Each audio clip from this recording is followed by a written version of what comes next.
Hello, brilliant entrepreneur. It's Tash Corbin here, and welcome to another episode of the Heart-Centered Business Podcast. This is episode number 277, which means you can find all the relevant links and show notes over at tashcorbin.com/277. I also, with today's show notes, have a little quiz that's going to help you with answering the question that we are asking in today's podcast episode. And that question is, are you better off creating a course or a membership? And this is one of the most consistent questions that I get about creating and launching leverage in your business. So I wanted to do an episode where we talk about some of the mistakes and the reasoning behind your decisions. And then, as I said, I've got this epic, gorgeous little quiz that will help you to just get a little clearer on some of those factors. So let's dive in. I'm Tash Corbin, and this is the Heart-Centered Business Podcast. When it comes to deciding on a short course or a membership in your business, and especially when it's going to be your first or second leverage product, there are a lot of factors that we need to take into consideration. And many people get lured in by marketers or people who sell courses in one or the other, and their case that they present as to why a course is better or why a membership might be better. But you need to remember that if that person is teaching you in their course or membership how to create your own membership, they are going to be presenting information that makes a membership look better, because that's what they want to sell to you on the end of that content. If they are selling you a course or program that's going to help you create a course, then they are going to point towards courses being the best choice for you moving forward. And so we want to make sure that we're taking all those different factors into consideration and looking at this from multiple angles, not just through the very limited viewpoint that's being presented to you by someone who has a vested interest in you selecting one or the other. So what are the core types of factors that we need to take into consideration here? The first one is what works for you and your strengths, as well as the style or model of business and client support that you are wanting to give in your business. So there are some people who are really amazing at holding space for an extended period of time, at creating and curating an ongoing relationship with large groups of people, who are content creation machines, who can readily create amazing content month after month after month. And so they would be more likely to really be strong at creating a membership space. And there are other people who are really good at taking you from point A to point D, getting you there really fast in a high connection, highly supported way, and then letting you get on with the business of getting on with whatever you're getting on with. They have strengths in making complex concepts feel very simple and easy to follow, simplifying the process right down and getting you through it quickly without the overthinking and the over-engineering. And those people can be very suited to courses. But even with those particular strength sets or a different combination of strengths, different models can be made to work for you and your natural way of showing up and the types of activities and styles of delivery that match your strengths and what strengthens you. So that is something we definitely want to take into consideration.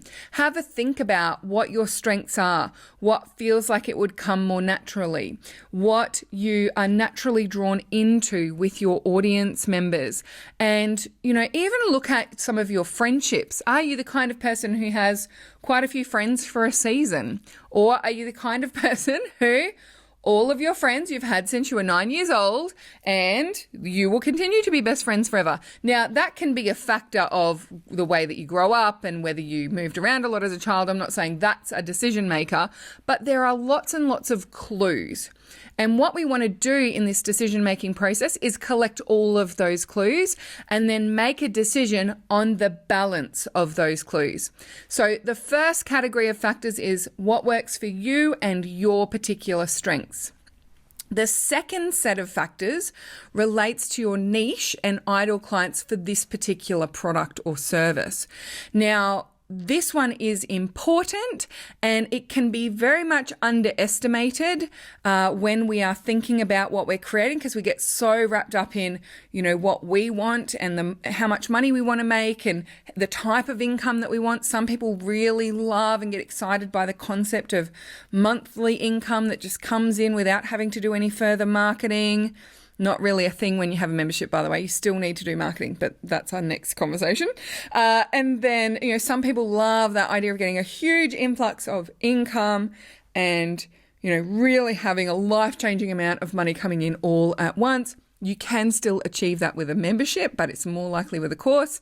So there's a lot of different factors that go into it. But when it comes to your niche, we need to also be thinking about what's going to work for those people. Does your audience naturally tend towards course style or models of learning, course models or styles of investing, or do they naturally lean towards memberships? Now, again, it's not a straight line answer and then that just gives you the answer. It's a matter of collecting the different clues. So have a think about your niche.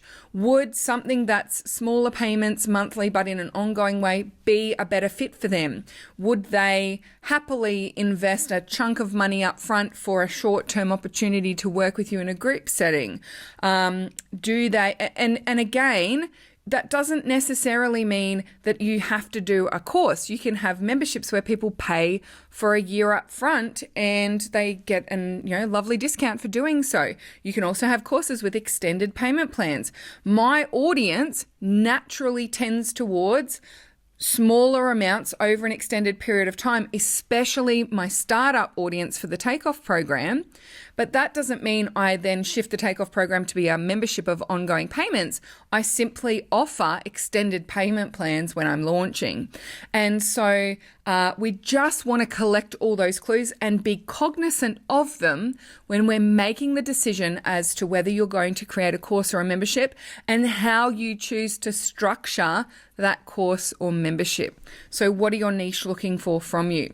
The third factor or cluster of factors that we want to look into is the type of change that you're facilitating. So are you facilitating a change that is easy to learn but hard to implement consistently? Or is it complex to understand and requires quite a lot of unpacking and simplifying down and short-term decision making? The former would be more along the lines of a membership and the latter would be more along the lines of a course. Again, we can facilitate things in different ways to meet those needs, but you need to be cognizant of all those different clues. So, as I said at the start of this podcast episode, I do have a short quiz in the show notes at tashcorbin.com/277.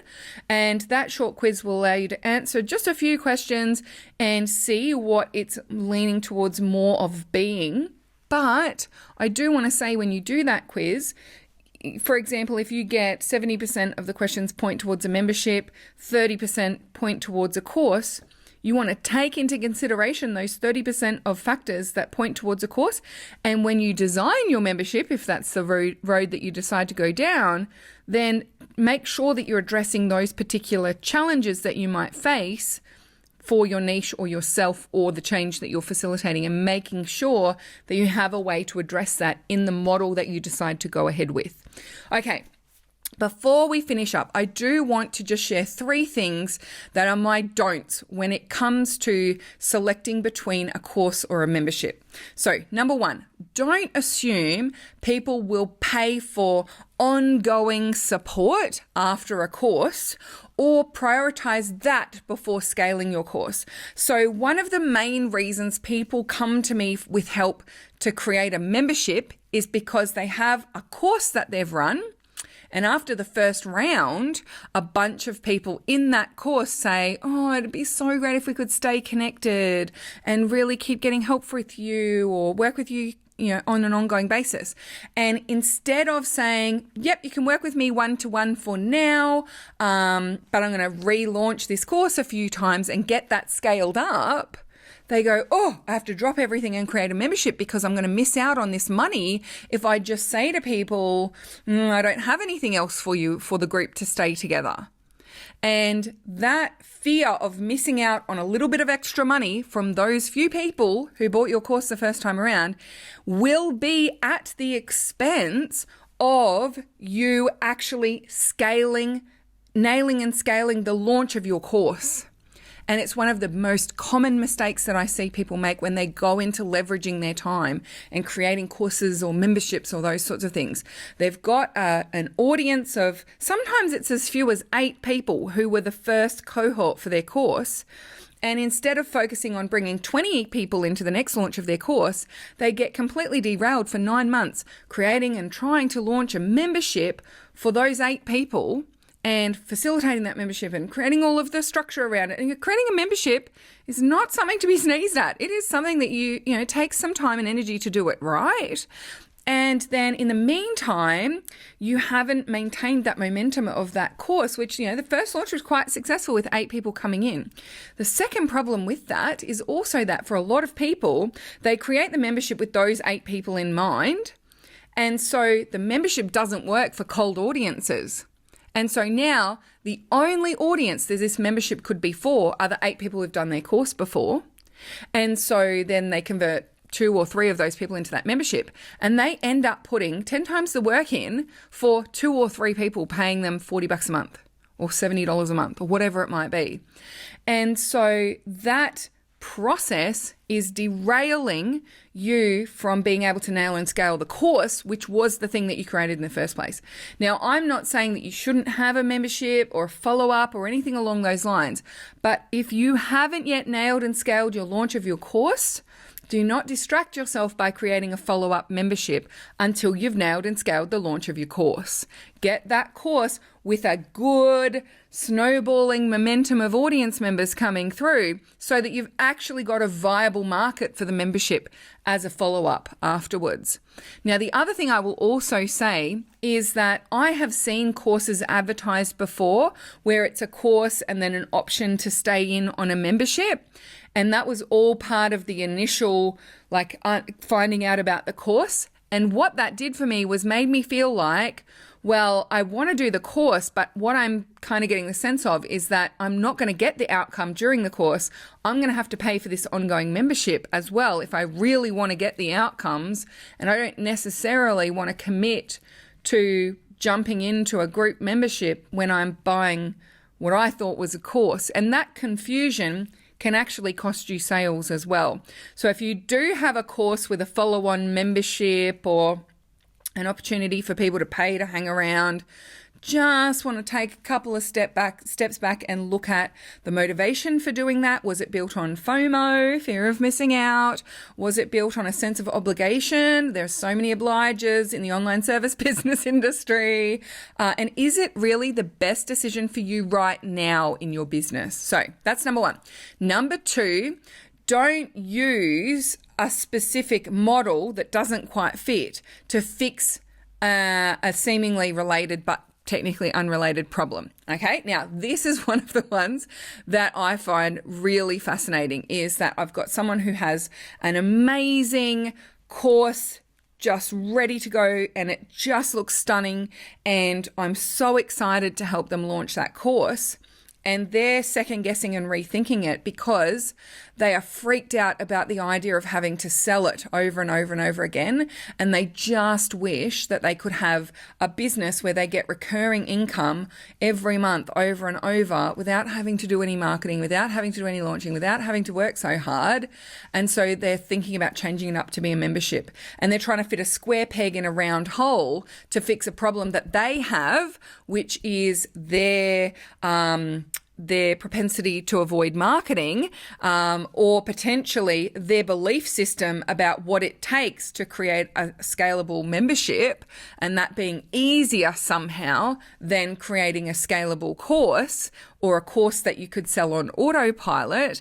And so they're actually trying to fix a problem that they have with the wrong solution of changing the model of delivery of their leveraged product or service. And I've seen people jump from model to model to model to model, back and forth, because they get so caught up in that process and that worry about the things that are missing in their business. And all they're doing is confusing their audience. I've seen someone go from my signature program is a membership to my signature program is a course, and back and forth 5 or 6 times over the course of a few years. And every time they made that change back, it was because they realized they thought the grass was greener on the other side. Actually, no, it's not. So I'm going to go back to this. And then it's like, oh, I thought that this was going to be easier, but it's not. So I'm going to go back to this. Oh, I thought that one was going to be easier, but it's not. I'm going to go back to this. And just to have a little pattern interrupt of, hang on a minute, you're trying to use model to fix a marketing problem, or you're trying to use model to fix a cash flow problem. That's actually not how this works. The model needs to fit what works for you and your strengths, your niche, and the change that you're facilitating first and foremost. And if you've got cash flow issues or marketing issues, let's solve those with cash flow solutions or marketing solutions instead of model solutions. So that's don't number 2, using the wrong model to fix a seemingly related but usually unrelated problem. All right, number 3 of the don'ts, 3 out of 3 don'ts, is don't be blinded by your preferences, and particularly your preferences when it comes to money and marketing. They are the 2 biggest mistakes where I see people like drawn off by a shiny object and a shiny belief about a particular model because it's going to be easier to market, or it's going to make them a different model of money. So some people get drawn into membership because they want the recurring income. Now, every time I do a launch of the Takeoff program, I end up with recurring monthly income from the payment plans that I sell for that course. So you can have a recurrent monthly income model by selling a course with an extended payment plan if that's your biggest concern. And even if I only launched the Takeoff program once a year, I usually do 2 to 3 launches per year, but even if I only launched it once a year, I would still be able to have 8 to 10 months of the year with that recurring revenue from the Takeoff program simply by offering the extended payment plan. I can solve a money problem or a marketing problem with many, many other options beyond simply the model of delivery. So don't be blinded by your preferences around money and marketing and think that they are going to be easier for you. It's the delivery that we want to focus on first and foremost. So when I talk about what works for you and your strengths, I'm talking about in delivery. What works for your niche? I'm talking about in delivery. What works best for the change you're facilitating in delivering the change. Because regardless of whether you choose course or membership, you need it to deliver results to create that snowball of growth.